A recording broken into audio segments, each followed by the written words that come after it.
स्वामीराज माऊली।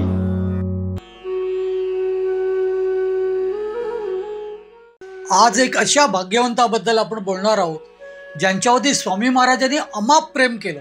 ते सरकार दरबारीमध्ये मोठ्या हुद्द्यावरती होते। त्यांच्या कार्यालयाच्या बाहेर एका शेतामध्ये स्वामी महाराज येऊन बसत आणि महाराज आले का त्यांना जोर जोराने हाक मारत, त्यांना बोलवून घेत, त्यांचे नाना प्रकारे लाड करत। स्वामी महाराजांचे हे एवढे प्रेम लाभलेले हे भाग्यवंत नेमके कोण? महाराजांचा त्यांच्यावरती प्रेम आणि महाराजांनी त्यांच्यावर केलेल्या त्या कृपेचं आज आपण स्मरण करणार आहोत। त्यांच्याबद्दल आज आपण बोलणार आहोत। स्वामी कृपेने ही बोलत सेवाणी, नभे माझी करणी बोलवया।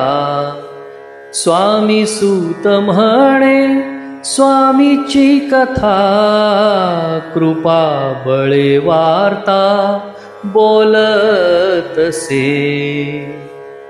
नमस्कार भक्त मंडळी, श्री स्वामीराज माऊली या आपल्या लाडक्या यूट्यूब चॅनलमध्ये मी मिलिंद पेळगावकर अगदी तुमचं नेहमीप्रमाणे खूप खूप स्वागत करतो। भक्त मंडळी, गेल्याच रविवारी आपला स्वामीराज स्नेहमेळा झाला। तुम्ही या ज्या आपल्या सोहळ्याला स्नेहमेळ्याला जो काय उत्स्फूर्त प्रतिसाद दिला त्याबद्दल अगदी सर्व भक्तांना मी मनसोक्त श्री स्वामी समर्थ करतो। भक्तगणो, अशीच साथ, असंच प्रेम अगदी कायम राहू द्या। आपला परिवार आता दिवसेंदिवस वाढत चाललेला आहे। पुढच्या वर्षी निश्चितच ह्याहीपेक्षा जास्ती आपले भाविक मंडळी एकत्र आपण जमू ही मी अपेक्षा ठेवतो। पण तुर्तास हा सोहळा जो काय सर्व तुमच्यामुळे खूप छान झाला, तुम्हा सर्वांना भेटून खूप बरं वाटलं। असाच हा सोहळा दरवर्षी आपला व्हावा ही स्वामीचरणी प्रार्थना करतो आणि दरवर्षीसाठी तुम्हाला आताच अगदी मनापासून आमंत्रण करतो। भक्तमंडळी, आपला आजचा जो विषय आहे तो स्वामी समर्थ महाराजांच्या एका अशा भाग्यवंत भक्ताचा आहे ज्यांच्यावरती महाराजांनी अमाप प्रेम केलं। नगर जामखेडच्या मौजे चिंचोर गावी 1833 साली कृष्णराव कुलकर्णींच्या घरी त्यांचा जन्म झाला। त्यांचे नाव यशवंत असे ठेवण्यात आले। भक्तमंडळी, हा जो यशवंत आहे हा अगदी लहानपणापासून अत्यंत हुशार, कर्तबगारी, कुठलीही गोष्ट करायची ठरवली का हट्टाला पेटून ती करणारच। त्या आयुष्यात कुठेच कधीच कमी पडले नाहीत। पण असं काय होत गेलं की त्यांच्या अगदी लहान वयातच त्यांच्या वडिलांनी संन्यास घेतला आणि ते थेट नाशिकला निघून गेले। त्यावेळेला यशवंताचं वय जेमतेम 14 वर्षाचं असेल आणि या 14-15 वर्षाच्या कोवळ्या मुलावरती घराचा सगळा भार पडला। मग काय, अगदी लहान वयातच त्यांनी नोकरी पकडली। यशवंता जेवढा हुशार तेवढाच अगदी स्वभावाचा मात्र गोड होता। सर्वांशी अगदी मिळून मिसळून तो राहत असत, सर्वांचा मानपान राखत असत। हैदराबादचे शंकरराव राजेरायन यांच्या पदरी त्या राजदरबारातच त्याला नोकरी लागली होती। हे शंकरराव राजेरायन म्हणजे स्वामी महाराजांचे भक्त।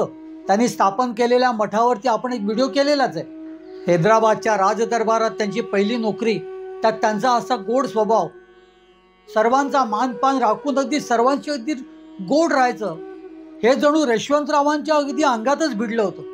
त्यामुळे राजदरबारामध्ये यशवंत सगळ्यांचेच लाडके होते। जवळजवळ 5 वर्ष त्यांनी या हैदराबादच्या राजदरबारी नोकरी केली। त्यानंतर अनेक असे छोटे मोठे व्यवसाय सुद्धा केले, पुन्हा कुठेतरी नोकरी केली।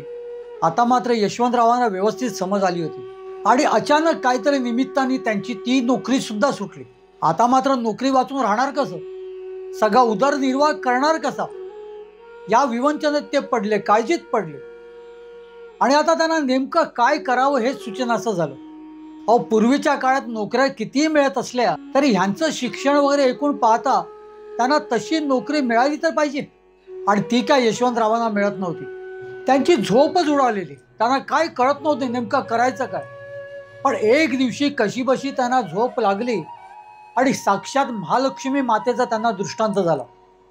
त्या महालक्ष्मी मातेने त्यांच्या डोक्यावरून हात फिरवून त्यांना विचारलं, रे तू काळजी का करतोयस, मी आहे ना तुझ्या पाठी, आता तू काळजी अजिबात करू नकोस, अगदी निवांत राहा, मी सगळं काय व्यवस्थित करीन।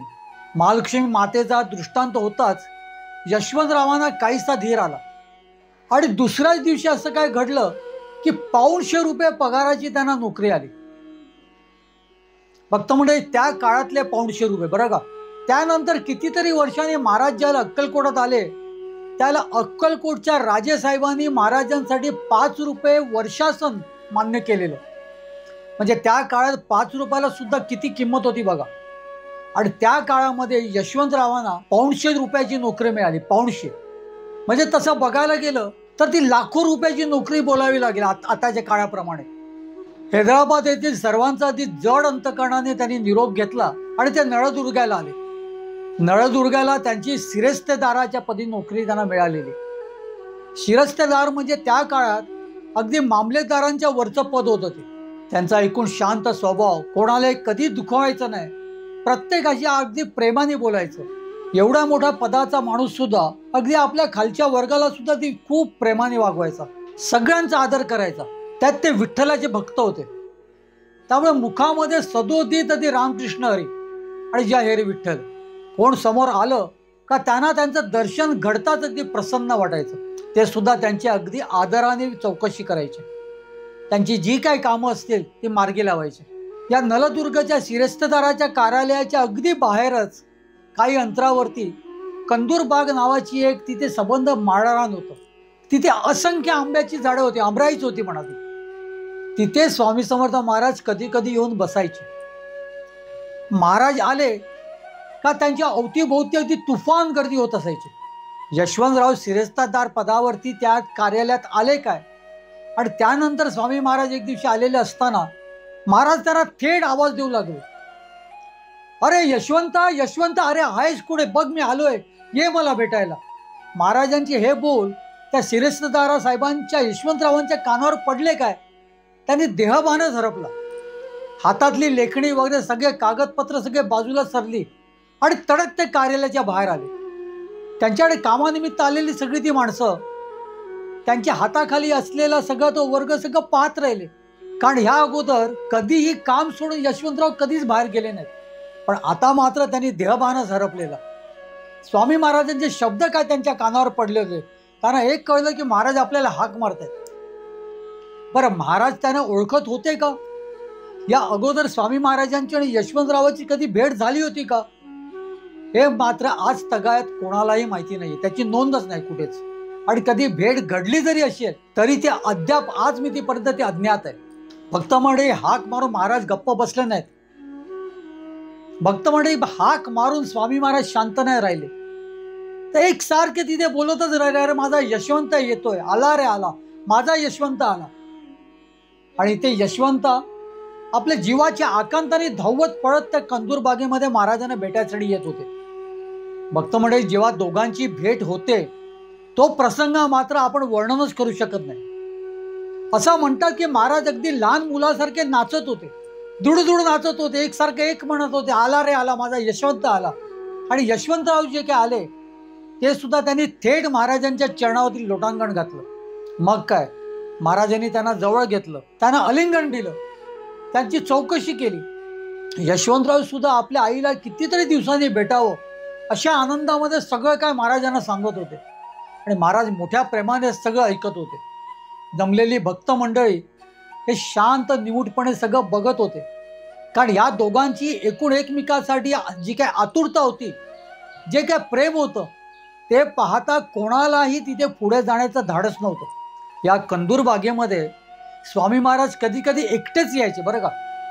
आणि त्याही वेळा सुद्धा ज्या ज्या वेळेला ते तिथे आले तेव्हा एका विशिष्ट आंब्याच्या झाडाखाली महाराज बसत असत.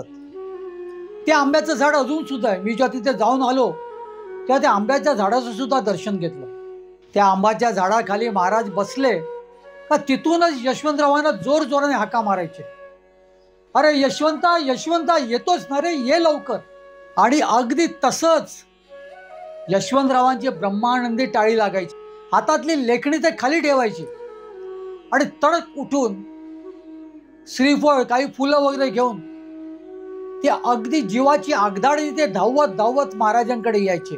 या कंदूर बागेमध्ये येऊन महाराजांचं दर्शन घ्यायचे. पुन्हा महाराज त्यांना आलिंगन द्यायचे. पुन्हा महाराज त्यांचे नाना प्रकारे चुंबन घ्यायचे, खूप त्यांच्यावरती प्रेम करायचे. कधी कधी तर महाराज त्यांना विचारायचे, अरे जेवलाच काय रे बाळा, खाल्लंच का काहीतरी. आणि त्या झाडाच्या आंब्याच्या झाडामध्ये हात घालून एखादं पिकलेलं आंब्याचं फळ काढून त्यांना ते द्यायचे. कधी कधी महाराज त्यांना सांगायचे तुला काय पाहिजे, आणि त्याच ब्रह्मानंदी टाळी असलेल्या अवस्थेमध्ये यशवंतराव त्यांना काही सांगून मोकळे व्हायचे. कधी सफरचंद सांगायचे तर कधी केळी सांगायचे, आणि ती फळ यशवंतरावांनी सांगितलेलं फळ ते त्या आंब्याच्या झाडातून तोडून काढून त्यांना खाऊ घालायचे, त्यांना स्वहस्ते भरवायचे. स्वामी महाराजांचं अमाप प्रेम यशवंतरावांना लाभलं. यशवंतराव अगदी पूर्णतः स्वामीमय झाले होते, आणि स्वामी महाराजांच्या सानिध्यामध्ये राहून राहून यशवंतराव सुद्धा सिद्ध झाले होते बरं का. याची प्रचिती तेथील लोकांना काही वेळानंतर आली. काही वर्षानंतर त्यांना असं समजलं की यशवंतराव सुद्धा काही कमी नाही आहेत, ते सुद्धा सिद्ध आहेत. म्हणजे तसे काही प्रसंग घडले. त्यातले काही प्रसंग आज मी तुम्हाला आवर्जून सांगणार आहे. यशवंतरावांचं पूर्ण चरित्र आपल्याला या यूट्यूबच्या एका एपिसोडमध्ये करता येणार नाही, पण काही प्रसंग तुम्हाला सांगणार आहे.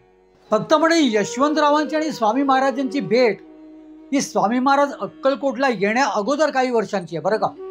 आणि आताचा जो प्रसंग मी तुम्हाला सांगतोय तो स्वामी महाराज अक्कलकोटला गेल्यानंतर काही वर्षांचा आहे. तोवर यशवंत महाराज या नळदुर्ग्यामध्ये या सिरिस्तदाराच्या पदावरतीच होते. एके दिवशी माळवा प्रांतातील एका ब्राह्मणाने स्वामी महाराजांचं दर्शन घेतलं अक्कलकोटात. आणि अक्कलकोटमध्ये जाऊन महाराजांचं दर्शन घेताच त्याला हे कळून चुकलं की आपल्या समोर साक्षात परब्रह्म परमेश्वर आहेत. मग काय, आपल्यासारख्या सामान्य प्रापंचिक माणसांचं मागणं काय कमी आहे का. लगेच त्या ब्राह्मणाला त्याची उणीव आहे ना त्याचं आठवण झाली. परमेश्वराला, परमात्म्याला आपण महाराजांच्या मठामध्ये ज्या ज्या वेळेला जातो त्याला महाराजांचं दर्शन घेता घेता आपल्याला आठवतच असतं. आपल्याला सहज आठवण होत असते की आपल्याकडे अमुक नाही, तमुक नाही, हे नाही, ते नाही. असंच तो ब्राह्मण महाराजांकडे बोलून गेला, महाराज मला अमुक अमुक पाहिजे. त्याची नोंद नेमकी नाही आहे महाराजांकडे त्यांनी काय मागितलं, पण महाराजांनी लगेच त्याला विचारलं, ठीक आहे हे जर मी तुला दिलं तर तू मला काय देशील. आणि त्यांच्याकडून महाराजांनी एक गोष्ट कबूल करून घेतली. महाराजांचं दर्शन घेतलं, महाराजांचा निरोप घेतला, आणि हा ब्राह्मण पुन्हा आपल्या गावी गेला. महाराजांना जे काय कबूल केलंय ते आपलं काम झाल्यावरती आपण जाऊन देणारच आहोत, आणि महाराज आपल्याला ते देणार आहेत याची त्याला खात्री होती. त्याला एक आत्मविश्वास झालेला की आपण साक्षात परमेश्वराचं दर्शन घेतलेलं आहे, साक्षात देवादिदेवाचं दर्शन घेतलेलं आहे, आणि त्या परमात्म्याने आपल्याला सांगितलेलं आहे की ठीक आहे तुला ते मिळेल. आणि खरोखर भक्त मंडळी त्या ब्राह्मणाने ती वस्तू प्राप्त केली. जे काय त्याला पाहिजे होतं ते त्याला मिळालं. आता त्याला ध्यास लागला तो पुन्हा जाऊन महाराजांना भेटायचा. त्यांनी जे काय महाराजांना कबूल केलं होतं ते जाऊन महाराजांच्या चरणी व्हायचा त्याला अगदी ध्यास लागलेला. असं करता करता एक दिवशी त्यांनी ठाम निश्चय केला की आता मात्र वेळ घालवायचा नाही, आता महाराजांकडे जायचं आणि महाराजांना जाऊन महाराजांचं दर्शन घ्यायचं.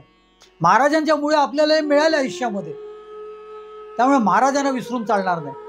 परत त्या काळी जास्ती करून बैलगाडी किंवा पायीच जावं लागायचं. हा ब्राह्मण माळवा गावातून निघाला खरा, पण मजल दरमजल करत तो नलदुर्गाच्या त्या श्रीराम मंदिरामध्ये आला.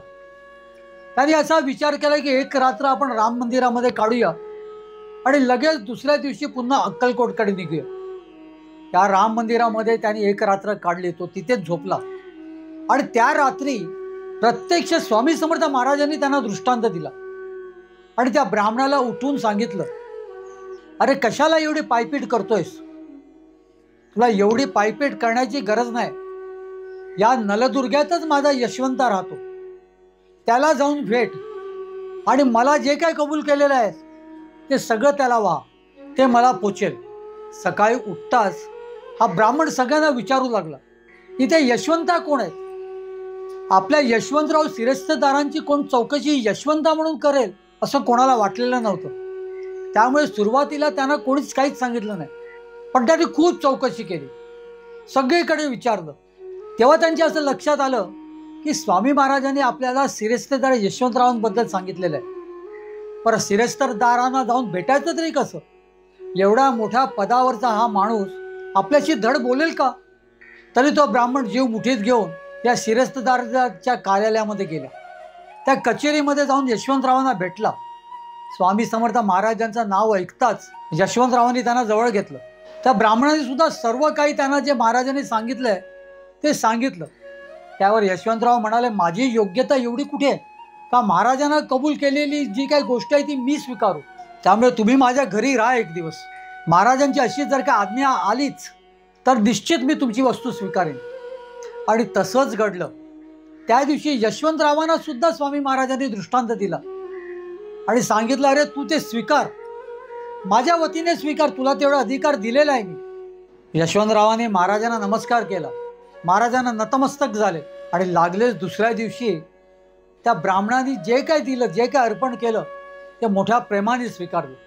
भक्तगण, ना भूतो ना भविष्य कोणाला असं वाटलं असेल, खुद्द यशवंतरावांना सुद्धा तसं कधी वाटलं नाही की महाराज असा दृष्टांत देऊन आपल्याला एवढा मोठेपणा देतील. एकदा तर द्वारकेला एक ब्राह्मण अनुष्ठानाला बसलेला होता आणि अनुष्ठानाला तो बसलाच काय त्याच्या अंगावरती सगळं कुष्ठरोग उत्पन्न झालं. त्याला कळेना आपल्या हातून काय चुकलेलं आहे आणि हा कुष्ठरोग सर्वांगावरती त्याच्या उमजू लागला. आता त्या काळात कोणाला कुष्ठरोग होणं हे फार गांभीर्याने घेतलं जायचं. त्याला समाजाच्या बाहेर ते वाईट टाकलं जायचं. त्याची घरची माणसं सुद्धा त्यांना जवळ घेत नसत. असाच काहीसा प्रकार या ब्राह्मणाबद्दल सुद्धा घडला. तो फार दुःखी होता. घरातली लोक सुद्धा त्याला करवंटीत जेवू घालायचे. त्याला लांबूनच एका मडक्यांमधून पाणी द्यायचे आणि परसामध्ये एक छोटंसं झोपडी बांधून त्याला तिथे ठेवला होता. त्याच्याकडे कोणी जायचं नाही, त्याच्याकडे कोणी येत नसायचं. तो द्वारकानाथाच्या नुसता प्रार्थना करत करत तिथे अगदी बसला होता. रोज रडायचा. नेमका काय करावं आता हे त्याला कळत नव्हतं. त्याला कोणीतरी स्वामी समर्थ महाराजांकडे अक्कलकोटला जाण्याचं सांगितलं. दर मजल करत तो स्वामी समर्थ महाराजांकडे आला. तोवर त्यांच्या अंगावरचा रोग सगळा वाढलेला. अक्कलकोटमध्ये सुद्धा त्याला बघून लोक नाक मुरडू लागले. महाराजांनी तर त्याच्याकडे लक्ष दिलं सुद्धा नाही. रोज आपला तो महाराजांचं लांबूनच दर्शन घ्यायचा. कारण महाराजांच्या अवतीभोवतीची सगळी जे कोण सेवेकरी होते, भक्तगण होते, ते या कुष्ठरोग्याला महाराजांच्या जवळ काही स्वतःजवळ सुद्धा येऊन देत नव्हते. असं करता करता त्यांनी काही दिवस अक्कलकोटात काढले. जे काय मिळेल ते खातपीत असायचा. कधी कधी तो उकिरड्यावरची पत्रावळी सुद्धा खायचा. तो त्याच्यात जे काय अन्न मिळेल लोकांनी टाकलेलं त्याच्यावरती तो उदरनिर्वाह करायचा. ब्राह्मण असून सुद्धा त्याची ही परिस्थिती झालेली. कोणीतरी सांगितलेलं खरं, अक्कलकोटला जा, महाराजांची कृपा झाली तर तू पुन्हा माणसात येशील. महाराजकडे तो मोठ्या आशेने आलेला, पण महाराज काय त्याच्याकडे ढुंकून सुद्धा बघत नव्हते आणि महाराजांच्या जवळ गाण्याची त्याला मुभाच मिळत नव्हती. पण एके दिवशी त्यांनी त्याची संधी साधली. तो महाराजांपाशी गेला. महाराजांचं लक्ष त्यांनी वेधलं. जोराने रडत महाराजांना विचारलं, आता मी काय करू? माझी अशी परिस्थिती झालेली आहे, मला एवढं सगळं सर्वांगावरती म्हणजे कुष्ठरोग आलेलं आहे का मला लोक कोण जवळ घेत नाहीत. जवळ घेणं तर सोडूनच द्या, मला खाऊ पिऊ सुद्धा कोणी घालत नाहीये.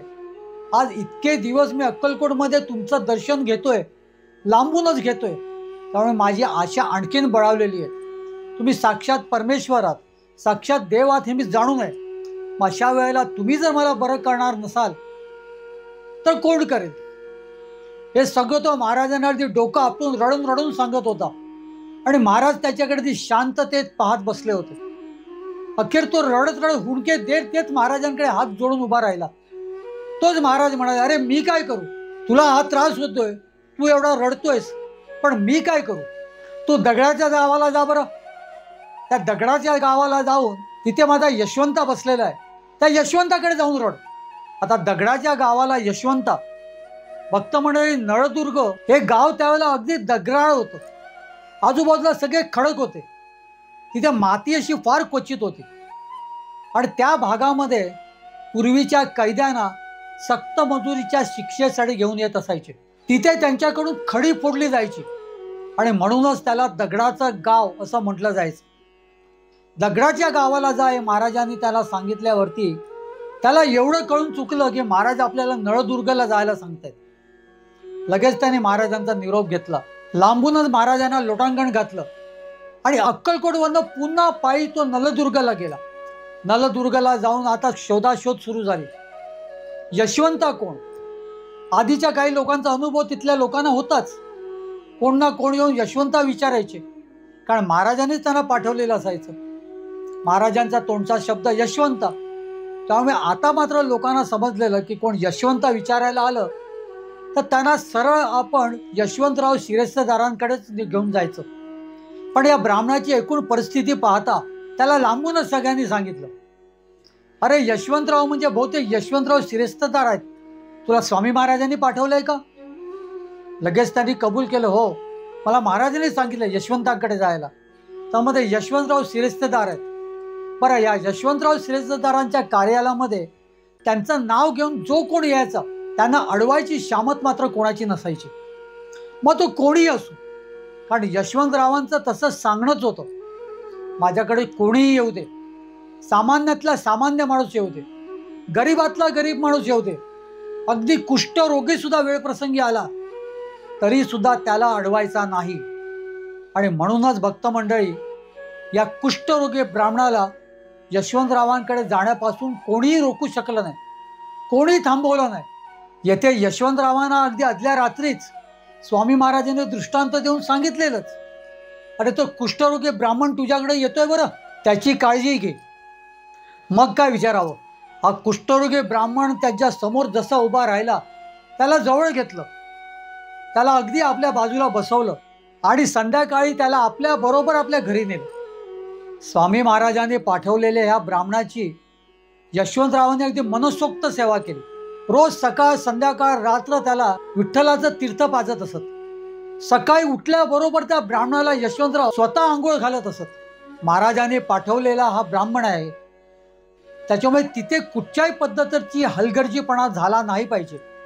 ब्राह्मणाचा सुद्धा यशवंतरावांवरती भलतीच श्रद्धा बसली. अहो, ज्याला कोण जवळच करत नव्हतं, ज्याला सगळ्यांनी 10 हात लांब ठेवलेलं, अगदी घरच्या बायका पोरांनी सुद्धा त्याला लांब केलेलं, तिथे महाराजांच्या सांगण्यावरनं यशवंतरावांनी त्यांना अगदी आंघोळ घालावी, त्यांचे हातपाय धुवावे, त्यांना रोज सकाळ संध्याकाळ दुपार साक्षात विठ्ठलाचं तीर्थ पाजावं आणि स्वतःच्या घरात ठेवून घ्यावं.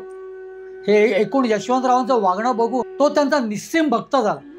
यशवंतरावांनी घरी सुद्धा सगळ्यांना सांगितलेलं की ह्या ब्राह्मणाला काहीही कमी पडता कामा नाही, मी कार्यालयात गेल्यानंतर सुद्धा आला जे काय पाहिजे नको ते द्या, त्याच्याकडे लक्ष द्या. यशवंतरावांचं कुटुंब सुद्धा यशवंतरावांसारखंच होतं. यशवंतराव सांगेल ते ऐकत असायचं. त्यांनी सुद्धा कधीही मनामध्ये या कुष्ठरोग्यांबद्दल कधी द्वेष बाळगला नाही. त्याला जे पाहिजे नको ते देत असत. यशवंतराव सकाळी एकदा आंघोळ करून कार्यालयात गेले, त्यांचं ओलं धोतर हा ब्राह्मण पिळून त्याच्यातलं पाणी काढायचा आणि ते पाणी सुद्धा सर्वांगाला स्वतःच्या हाताने लावायचं. भक्त मंडळी, पाहता पाहता काही दिवसातच या ब्राह्मणाच्या अंगावरचा कुष्ठरोग पूर्णतः गेला. तो ब्राह्मण अगदी पूर्ववत झाला, अगदी तुमच्या आमच्यासारखा झाला. आणि तेव्हा मात्र तो अतिशय भारावून गेला. एक दिवशी ते यशवंतरावचे पाय पकडले आणि म्हणाले, यशवंतराव तुम्ही मला अनुग्रह द्या, तुम्ही कोण आहात ते मला आता कळून चुकलेलं आहे. तुम्ही स्वामी समर्थ महाराजांच्या पेक्षा वेगळे कोणी नाहात आणि म्हणूनच महाराजांनी मला तुमच्यापर्यंत पाठवलेलं आहे. यशवंतराव म्हणाले, बाबा रे, सगळं जरी असलं तरी सुद्धा मला अधिकार नाहीये तुला अनुग्रह देण्याचा. मी कसा काय तुला अनुग्रह देऊ? त्यामुळे तू आता पुन्हा अक्कलकोटला जा, स्वामी महाराजांचं दर्शन घे, त्यांना लोटांकण घाल आणि त्यांनाच विचार, मी काय तुला अनुग्रह देऊ शकणार नाही. यशवंतरावांना स्वामी महाराजांचं ध्यान लावायची एक सवय होती. रोज रात्री झोपण्या अगोदर त्या महाराजांचं ध्यान लावून बसत. त्या दिवशी ध्यानात महाराजांनी त्यांना सांगितलं, अरे यशवंता, तो मागतोय तर अनुग्रह दे, तर का देत नाहीयेस? तेवढा तर अधिकार तुला दिलेलाच आहे मी. हे ऐकून यशवंतरावांनी स्वामींना नमस्कार केला आणि महाराज जशी तुमची इच्छा असं म्हणत लागलीच त्या ब्राह्मणाला अनुग्रह दिला. तो ब्राह्मण यशवंतरावांना आपला सद्गुरू मानत आणि स्वामी महाराजांना परमेश्वर परमात्मा मानत. या यशवंतरावांच्या चरित्रामध्ये असे खूप प्रसंग आहेत, सगळे घेता येत नाहीत, सगळे घेता येत नाहीत.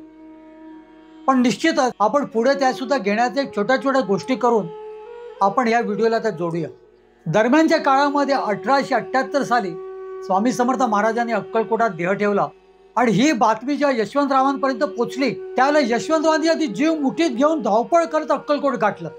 महाराजांचं अखेरचं दर्शन घेतलेलं आहे. यशवंतरावांचा जीव अगदी खासावीस झाला होता त्या दिवशी. आता आपले कौतुक कोण करणार? आता आपल्याला आलिंगन कोण देणार? आता आपल्याला पाहिजे नको ती फळं कोण काढून देणार? आपल्यावरती एवढं प्रेम कोण करणार? हे ते रडत रडत अगदी स्वतःलाच विचारत होते, अगदी उदास झाले होते. रडले आणि शेवटी शांत बसले. करणार तरी काय. त्यानंतर मात्र यशवंतरावांनी स्वामी नाम अगदी कायम ठेवलं. अखंड नामस्मरणात ते मग्न झाले. आता लोक त्यांना हळूहळू यशवंत महाराज म्हणू लागले. हे यशवंत महाराज अत्यंत करारी होते बरं का, अत्यंत करारी आणि तेवढेच हट्टी पण.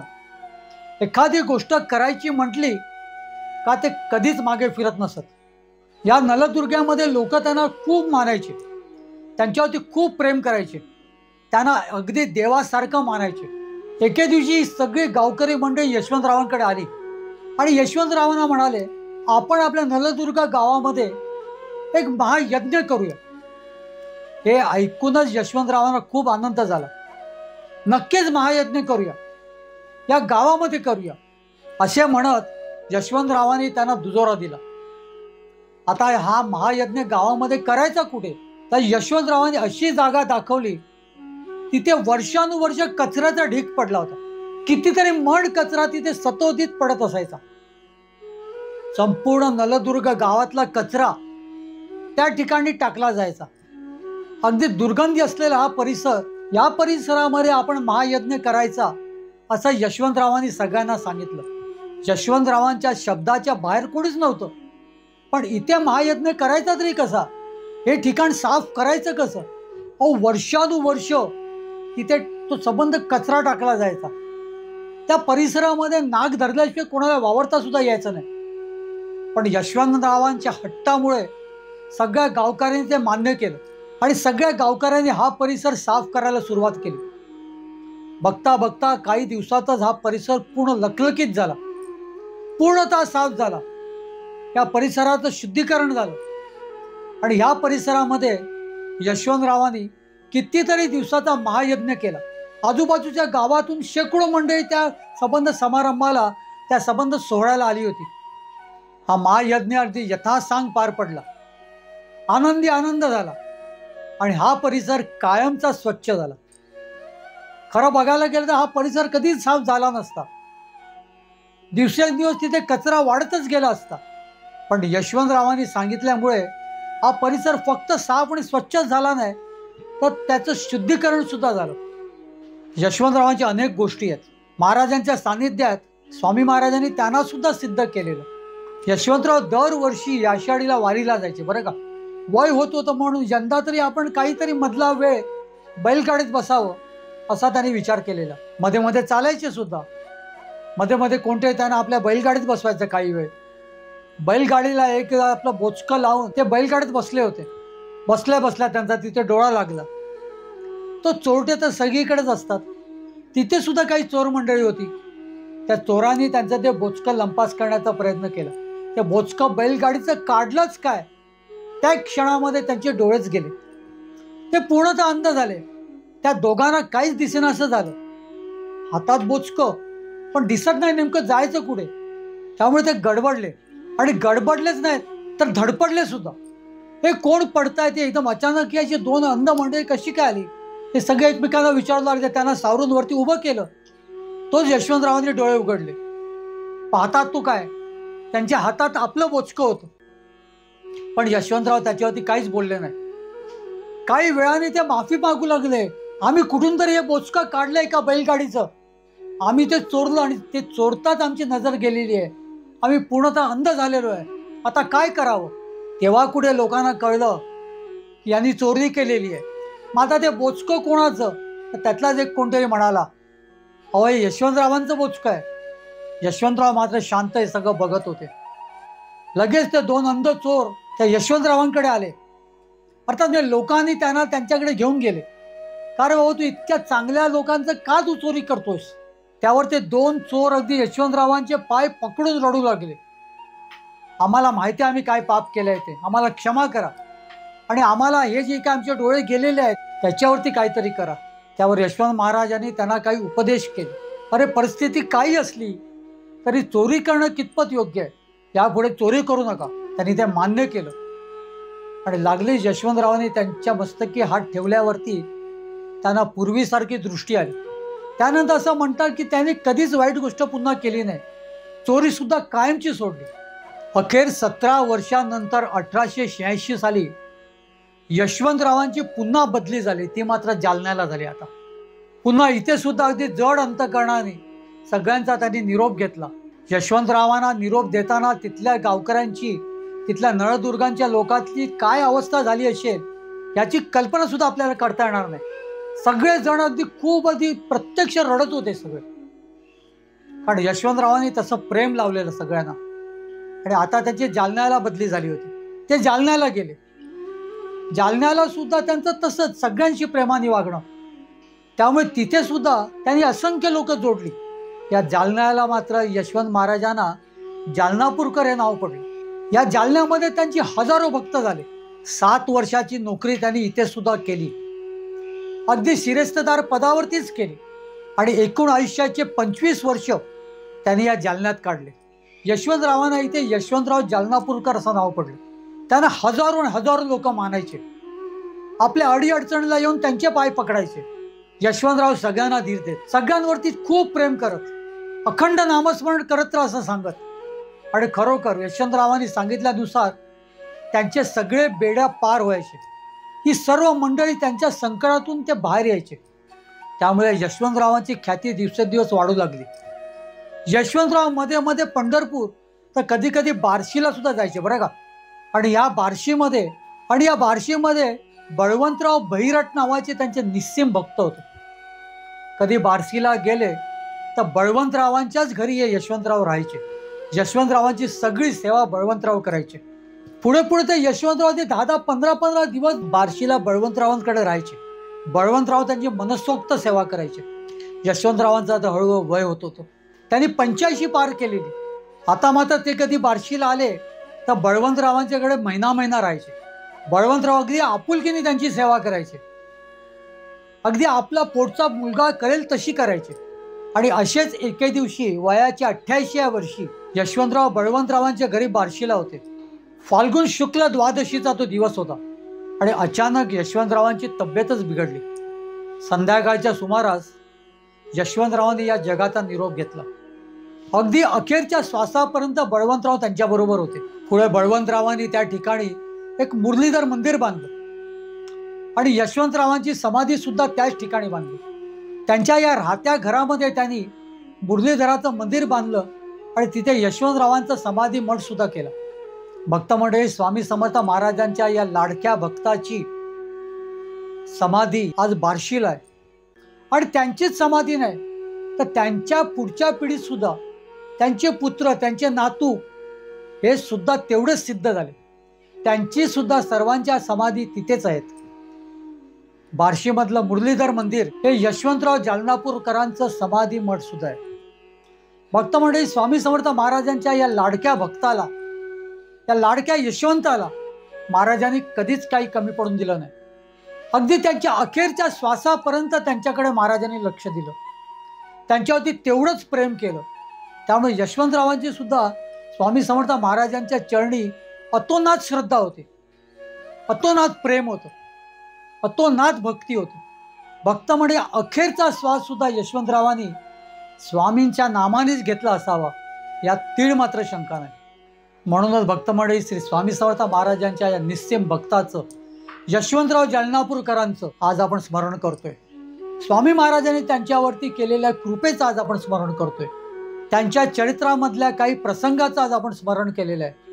तेव्हा भक्तमंडळी, कधीही बार्शीला गेलात तर भगवंतांचं दर्शन घेतल्या ताबडतोब तिथल्या मुरलीधर मंदिराची चौकशी करा.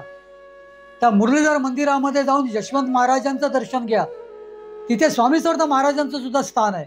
त्या स्थानाचं सुद्धा दर्शन घ्या आणि मनसोक्तपणे म्हणा, श्री स्वामी समर्थ, श्री स्वामी समर्थ, श्री स्वामी समर्थ.